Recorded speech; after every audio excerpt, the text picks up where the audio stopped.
Fear is such an overwhelming part of the human experience, and today we're going to talk about how we live without fear by means of our faith.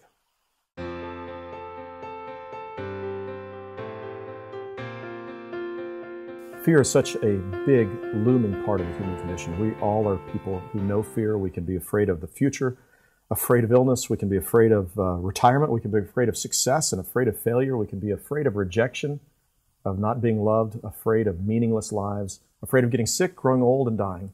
And that's just to name a few. And what we find in the Scripture is that the antidote to fear is faith. The Scripture calls us to trust in God.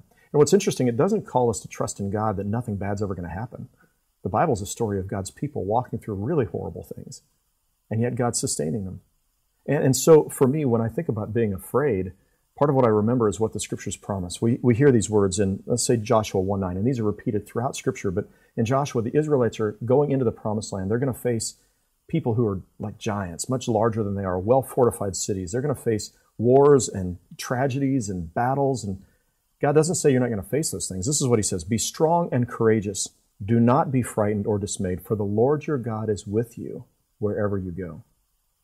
I think about that. Wherever I go, God is with me, by my side.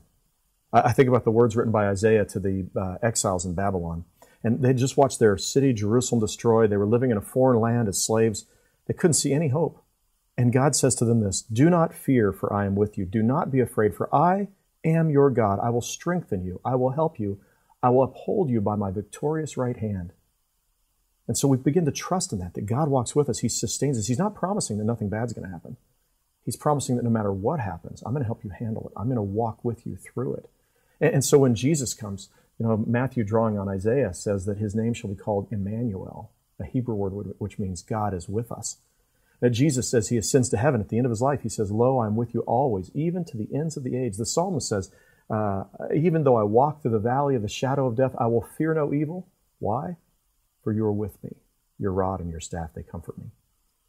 I remember when my children were small, they would get scared during the storms at night. And one night in particular, a lightning bolt that struck right outside our house, and the whole house shook, and the mirror fell off my daughter's bathroom and shattered. And my little girl, she was probably 4 years old, terrified, comes running down the hallway, bursts open the doors to our bedroom, begins shaking me. "Daddy, Daddy, wake up. I'm scared." She's just sobbing. And I picked her up, and I held her close, and I could feel her heart racing. And then I laid her down on the little love seat in our bedroom, and I stroked her eyebrow, and I said, "Honey, Daddy's right here.